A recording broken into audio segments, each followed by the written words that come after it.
Hello viewers, in this video I am going to talk about another work from one of my favorite authors, Ryuto. The title of this light novel is Reborn as a Space Mercenary. I woke up piloting the strongest starship.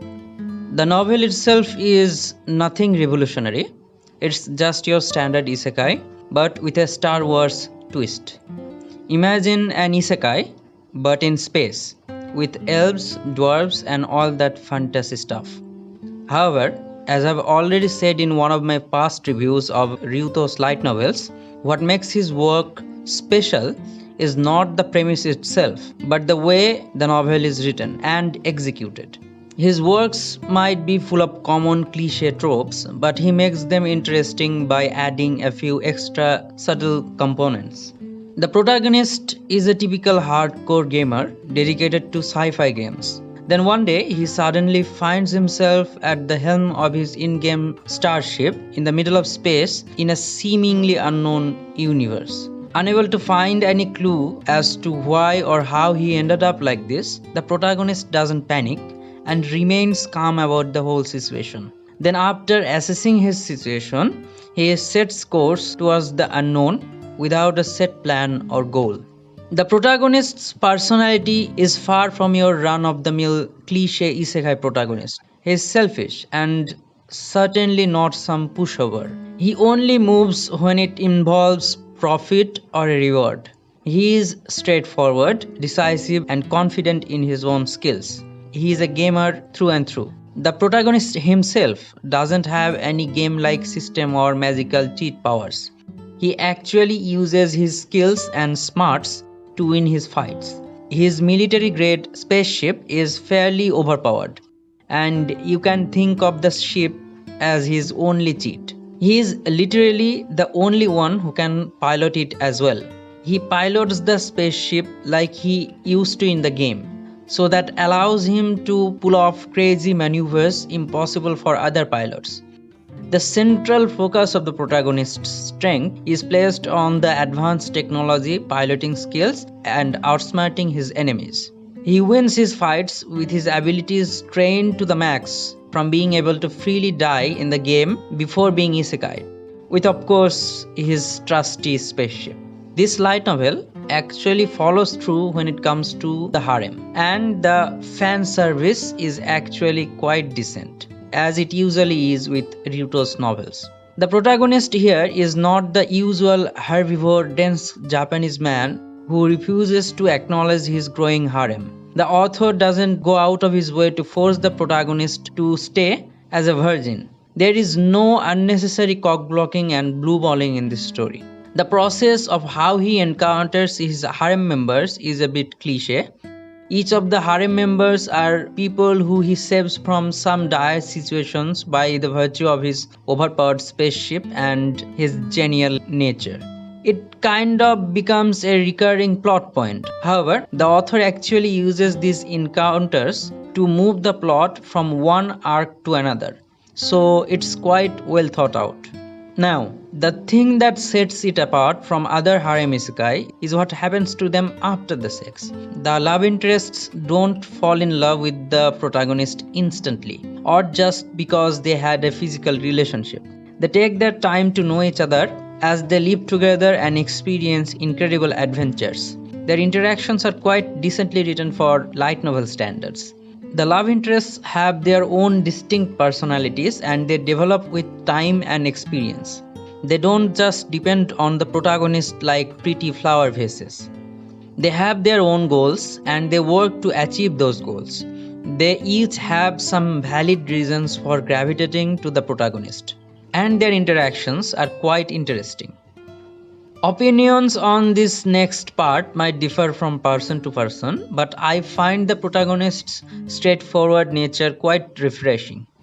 He doesn't really say no to a girl who wants to be with him.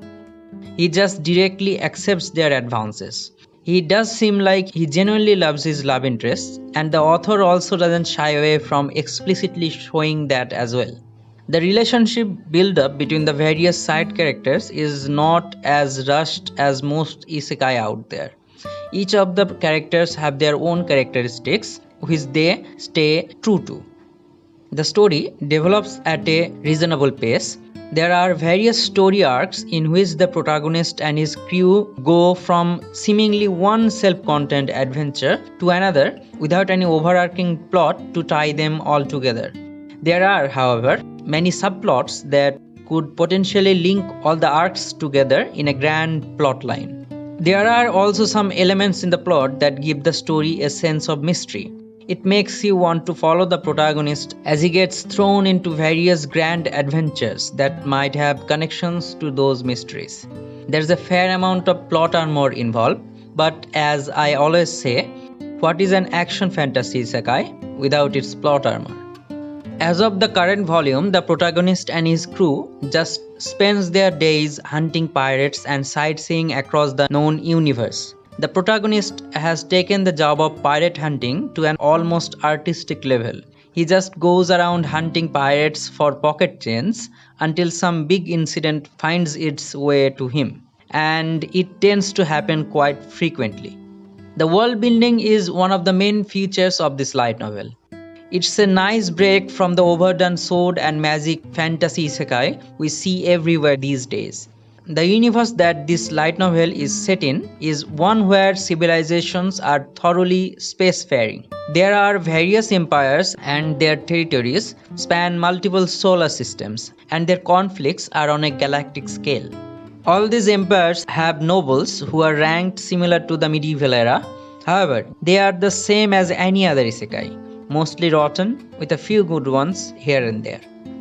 A space army patrols the empires against major threats, while mercenaries deal with smaller threats like pirates. While the typical fantasy races are still there, they are treated as beings among many other alien species that inhabit the universe, along with the usual artificial intelligences and true spaceborne aliens. Most citizens live in large orbital colonies and eat artificial food produced from genetically engineered plants grown in automated factories, while real meat and living on a habitable planet is usually exclusive to the rich and powerful only.